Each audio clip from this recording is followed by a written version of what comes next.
Bienvenidos a esta serie de entrevistas que desde Estudiantes por la Libertad estamos haciendo en el marco de la publicación de nuestra revista Amagi. El día de hoy nos acompaña Diego Montalvo, quien es uno de los autores que forma parte de estos ensayos que conforman la revista. Diego, ¿qué tal? ¿Cómo estás hoy? César, muchas gracias, contento de estar en este espacio de difusión. Me alegra mucho contar contigo, porque acá es la primera vez que desde Estudiantes por la Libertad realizamos esta serie de entrevistas para acercar un poco más a nuestra audiencia, a las personas que comparten su conocimiento a través de la revista. Diego, dentro de los ensayos que conforman la revista, ha titulado el suyo como La cultura como esencia de la libertad humana. En el marco de Amagi lo que queremos es acercar a las personas hacia las ideas de la libertad, entendiendo un poco cómo se perfilan dentro del marco de la sociedad. Y precisamente el ensayo de Diego tocó un punto súper importante, que es la cultura. Un tema que a veces por el liberalismo pareciera quedar un poco abandonado, pareciera ser más tomado por movimientos o ideas de izquierda, pero sin duda alguna que la cultura desde hace muchísimos años tiene mucho que ver con las ideas de la libertad. Por eso mismo a mí me gustaría comenzar preguntando, te digo, ¿cómo llegaste al tema del que estás hablando en tu ensayo? ¿Qué fue lo que te hizo un enlace entre tus ideas y esto que escribiste? Precisamente es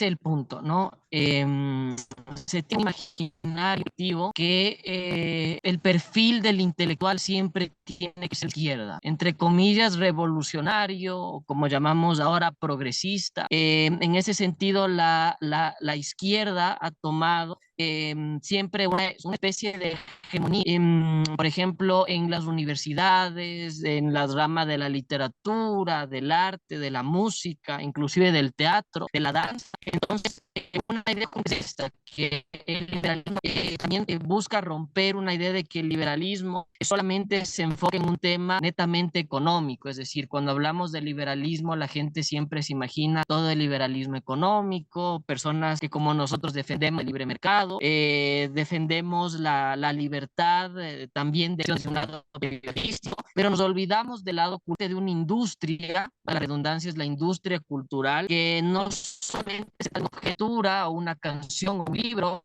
como una obra que puede ser consumida, ¿no? Sino que también es parte de la libertad, justamente porque la idea es que mientras el ser humano tenga la capacidad de crear, caso arte, que es el punto central del ensayo, ¿no?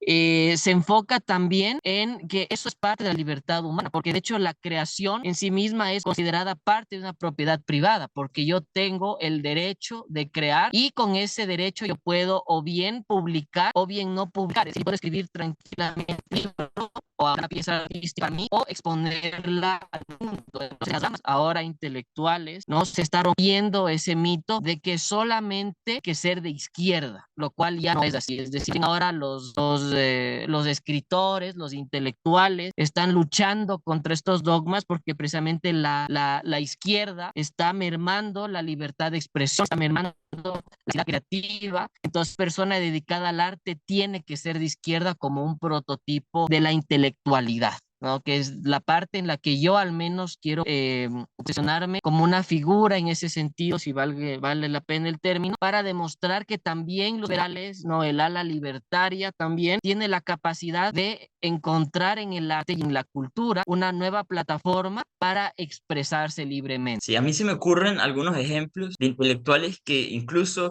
a temprana edad se identificaban con corrientes socialistas, socialdemócratas, incluso comunistas, pero luego de estudiar un poco más, ni siquiera acerca de las ideas propiamente dichas, sino al estudiar un poco más a ahondar en sus carreras, hubo un cambio significativo. Yo pudiera mencionar a personajes altísimos como Antonio Escotado, Mario Vargas Llosa, incluso pensadores que desarrollaron más temas económicos como Hayek. En algún principio se orientaban a otras ideas, pero hubo un cambio. Yo quería preguntarte, ¿dónde crees o dónde visualizas que genera ese cambio? ¿Cómo el intelectual pasa de esta matriz que pareciera criarlo en la izquierda y al final lo saca y lo introduce en las ideas de la libertad? Justamente yo partiría de un lado que al menos topando el autor que tú has mencionado, Tubal siempre una idea generalmente que es la izquierda, justamente como volví a decir antes, por este mismo de que el intelectual tiene que ser de izquierda. Entonces creo que la persona que se inicia, sobre todo en el campo de las letras, se crea un imaginario de que uno tiene que ser de izquierda. Entonces, por ejemplo, el caso de Vargas Llosa es interesante porque él dice, cuando yo ya vi la realidad de la Revolución Cubana, vi que esto es una gran mentira. Entonces yo creo que el desencanto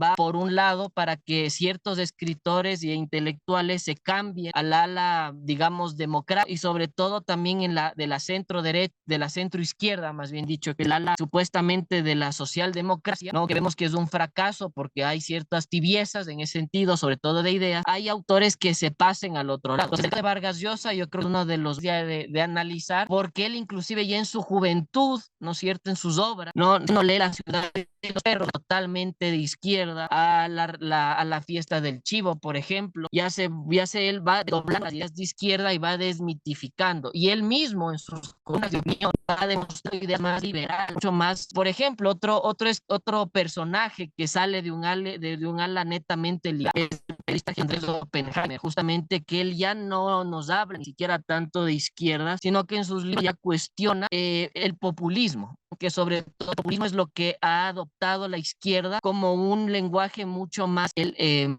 el sentido de que llama a las masas, ¿no? Se vuelve más potentes, más populares, si se quiere, pero él analiza los discursos vacíos, ¿no? Y obviamente hay otros autores que se han vuelto netamente liberales. Por ejemplo, el Agustín Laje, que siempre estuvo en una manera liberal, ¿verdad? Y él empezó ya libros, sobre todo, que analizan el tema este de que ahora ellos proponen que ya hay una lucha, digamos, de cierta manera cultural, es decir, ya los verdaderos debates ya se plantean ya inclusive entre ideas opuestas de los libros. Entonces, ahí es donde ellos ya hablan de inclusive una guerra, entre comillas, si se quiere, del ala cultural, es decir, ya hay discursos que deben darse desde la cultura. Otro caso, por ejemplo, es del español Sabater, ¿no? Como filósofo, se crea una persona de derecha, pero Sabater, por ejemplo, también ya tiene alas, ¿no? Liberales y un poco en cuestión los políticos. Entonces, Sabater sale, inclusive ya los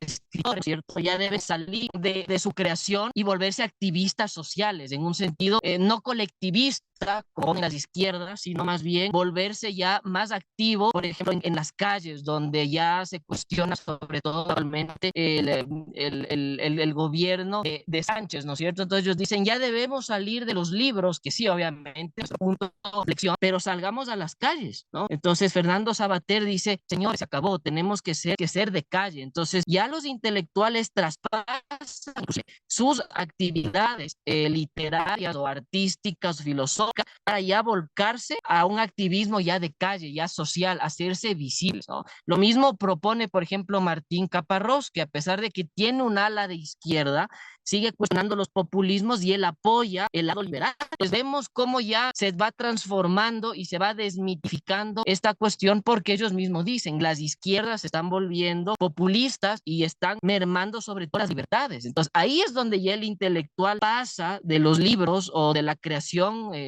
artística y se vuelve a las calles, porque al fin y al cabo nosotros nos debemos hasta cierto punto a nuestros lectores, valga la oportunidad de que sea una revista, ¿no? Donde no solamente implica hacer un ensayo o escribir un artículo, ¿no? Sino ya sacarnos inclusive y entender que la academia, sobre todo, yo creo que es un problema de América Latina. La academia no está tomando partido en esto, entonces es como que la universidad, la academia se vuelve una burbuja, sea liberal o no, donde se despega de las realidades sociales, y cuando hay un populismo, muchos ni siquiera se atreven, ¿no? a decir las cosas que lo dicen internamente. Esto es llamado, y la oportunidad que yo doy y digo como autor también, ya salir solamente de nuestra creación, de nuestra actividad cultural, más bien ya enfocarnos y conectarnos con la sociedad para que el liberalismo pase no solo de una teoría, porque hay libros como se insiste, muy brillantes. De los libros tiene que haber ya algo mucho más ahí, donde volvamos más potentes, ¿no? Entonces, por ejemplo, otro escritor español que a mí me encanta, por ejemplo, Arturo Pérez Reverte, que viene es muy liberal, también está los bestsellers, ¿no? Nuestros libros de novela histórica se venden muy bien, pero en las calles es donde tenemos también que estar cuando haya realmente una necesidad, porque inclusive las calles, lo que estamos viviendo, por ejemplo, en el Perú, que la extrema izquierda se está volcando, ¿dónde está el ala libertaria, el ala democrática? Porque yo creo que ni siquiera es cuestión ya, sino entre demócratas y populistas. si los populistas se están volviendo lentos también, que el ala democrática ya tiene también que hacer presencia en la calle desde una manera en la que no, obviamente no hay violencia, no hay viento, no hay propuestas que uno imponga, no se vuelven dogmáticas, pero hay que estar presentes. Entonces ahí es donde ya dimos de lo que hacemos culturalmente a un punto ya netamente social, que es donde ya tenemos que ganar. Entonces, hay el libre mercado, apoyamos la libertad de expresión, pero eso hay que hacerlo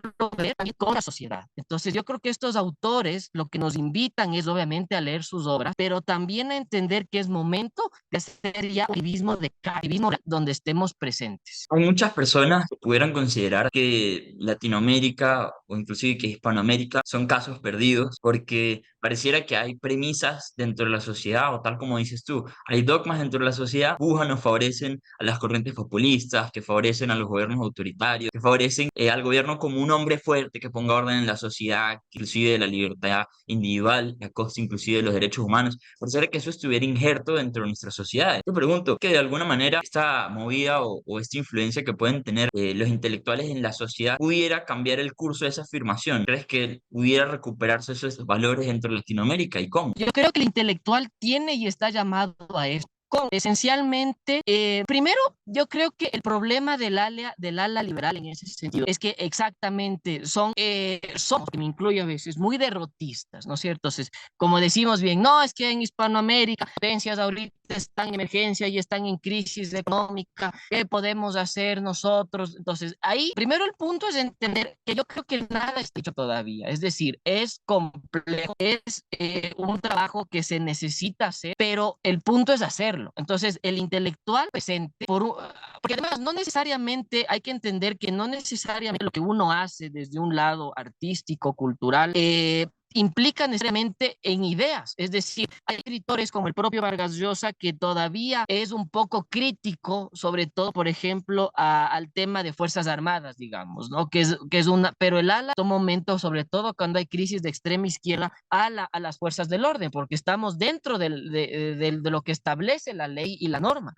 Pero las ideas de Vargas Llosa propias son muy diferentes de lo que uno escribe. Entonces, el punto primero es llamar a los autores a que cuando leamos este tipo de intelectuales, entendamos que ellos piensan de una manera diferente y que ahora es el momento de actuar. Es decir, en foros es una manera, por supuesto, en encuentros, ¿no? Yo creo que estos temas hay que debatir mucho más seguido, que es el rol al menos del intelectual. Yo que sé, hacer simposios, por ejemplo, hablar de en qué momento cultural estamos. Según historiadores, dicen que por la izquierda mismo estamos volviendo a una especie de nuevo oscurantismo medieval, porque ahora nos imponen cosas ridículas, porque la propia izquierda, aparte de dogmática, se vuelve una especie de religión un poco hasta conservadora, diría yo, porque se vuelven personajes intocables. Entonces uno cuestiona el kirchnerismo, cuestiona el sanchismo, cuestiona el correísmo, cuestiona el petrismo, y saltan las izquierdas porque son ídolos, sobre todo, ni se diga Castro, no se diga todo el chavismo propio. Entonces son como personajes tan fuertes que hasta son casi dioses, son intocables. Entonces ahí es donde el intelectual tiene que entender primero cómo funcionan las izquierdas, segundo que el joven en este caso, que es el punto esencial, tenemos un rol crucial, porque estas naciones las vamos a heredar. Entender que exista una capacidad de cuestionamiento, hay que aferrarse a esas ideas y eso tiene que hacerlo el intelectual. Entender que, por ejemplo, podemos aprender, que nos dan el camino, pero los jóvenes somos los llamados a mantener esas ideas. Entonces somos nosotros los que, para bien o para mal, heredamos estos territorios. Entonces, por ejemplo, uno dice, bueno, las crisis económicas, en cierta manera, obra de los populismos, también tienen una manera hasta cierto punto, yo creo, solucionar. Tenemos que entender desde un ala cultural, sobre todo, es lo moral, es lo social, entender que necesitamos inyectar intelectualidad en las nuevas generaciones, empezando por la nuestra y las que vienen detrás. ¿Por qué? Porque a la falta de moral, a falta de un sentido, desgraciadamente, a falta de un rumbo político y social, es donde nace el populismo. El populismo se disfraza de feminismo, se disfraza de derechos humanos, humanos, se disfraza de derechos laborales, de derechos, pero no entendemos cómo funciona, más bien, entendemos cómo funciona, pero no estamos todavía en la capacidad de enfrentarlos totalmente, porque esto incluso ya es un tema moral, es un tema justamente cultural. Entonces, los intelectuales, ¿en dónde están llamados? Sobre todo los que tienen la capacidad de estar involucrados en la academia, generar un pensamiento crítico. Entonces, se gestiona y se empiezan a tumbar estos populismos, y esa vez es real lo que se está diciendo, es decir, es solo una utopía, ¿no? Quimera, esto de que todos debemos ser iguales, que además, si todos somos iguales, por ejemplo, no sería ni siquiera justamente igual, no sería ni siquiera legal, porque todos somos distintos de muchas formas, pensamos de manera diferente, entonces no podemos ser iguales nunca. Entonces, el punto es que estos temas de derechos, de bien, y no salgamos de una línea, inclusive como ahora se etiquetan, ¿no? A los progres, ¿no? Entonces, el punto es entender que estas argollas se están inclusive tomando, ¿no? Las esferas culturales e intelectuales. ¿Y ahora cuál es el rol? Ir rompiendo es generando pensamiento crítico, la gente a lo que hacemos, ¿no? Que es, por ejemplo, en este caso, esta entrevista, que me parece una manera interesante de acercarnos a los lectores, porque el punto no solo es lo que está escrito, sino yo creo que también el eje central es qué hacemos más allá de lo que decimos, de lo que pensamos, porque muchos nos identifican con un pensamiento, con un ala liberal y libertaria. Ok, eso está perfecto, la gente nos ubica, pero ahora el punto es ya en el accionar diario. ¿Qué es lo que hacemos? Entonces, vincularnos en estas esferas cooptadas por las izquierdas e ir dando la batalla cultural. El populismo en sí no es necesariamente hacer una revuelta peor, violenta, porque nosotros no somos violentos, sino una revuelta de ideas, de conceptos, de análisis y de fomentar el pensamiento. Que esto se va a acabar, yo creo que sí, porque de todas maneras es un modelo que no se sostiene económicamente. Entonces, desgraciadamente sí, acaban con los países, porque de hecho, si vamos desde España, ¿no?, a la Patagonia, Hispanoamérica, que eso no aguantan estos movimientos populistas, pero ahora la idea es intelectualmente, o sea, es con ideas. Entonces, ahí es donde tenemos que enfrascarnos nosotros y empezar a fomentar estas nuevas ideas de una verdadera libertad, no de un libertinaje, que es lo que propone el populismo, sino una libertad consciente, racional, individual, que a la larga también se transforma en algo social mucho más masivo, ¿no? Entonces, es el punto donde decía en un comienzo, nosotros somos un ala democrática versus un populismo que endulza, que tiene una miel que no se despega, pero mientras más intentemos despegar eso, nos va a entender la gente y mejor nos va a ir. Entonces, yo creo que estamos derrotados, más bien estamos surgiendo o resurgiendo. En ese sentido, yo no ser ni muy optimista ni muy pesimista, trabajar en ese sentido.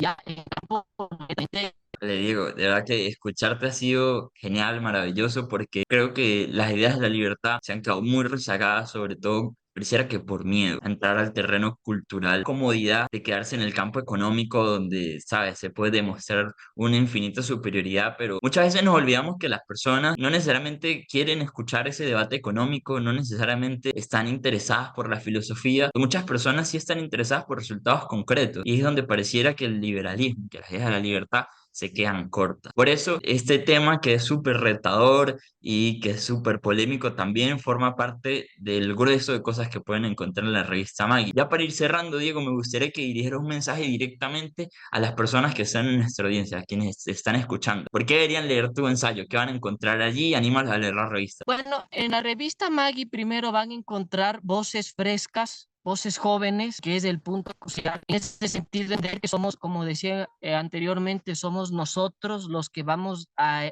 heredar estos países, estas tierras, estas naciones. Estamos llamados a defenderlas, principalmente. Ese es el punto para leerla. En concreto, con mi ensayo, trabajar con escritores nuevos. Por ejemplo, en mi caso me enfoqué en un escritor liberal que me parece muy interesante, que ha sido rezagado obviamente por las izquierdas, sobre todo modernas, como es el caso de Octavio Paz, un gran novelista, perdón, un gran poeta, un gran ensayista, ganador del Premio Nobel de Literatura, un mexicano espectacular que abrió mucho y luchó mucho por la libertad de expresión, que no está en las esferas netamente siempre liberales, pero que es un ensayo nuevos autores que ser inmersos en esto o que han estado, porque obviamente él ya falleció, pero que sus ideas quedan. Entonces, lo que yo les hago un llamado a los lectores es entender que estas ideas van a perdurar en tiempo y a los jóvenes que se involucren en los próximos volúmenes, porque nosotros tenemos que hacer que nuestras ideas queden para la posteridad. Lo bueno de tener una revista, un libro, un artículo, lo que fue, es que el papel, en este caso, aunque sea virtual, ¿no? El papel mantiene frescas las ideas y leernos y releernos en un futuro y ver que seguimos vigentes, porque estas plataformas nos animan a seguir vigentes, inclusive cuando ya no estemos.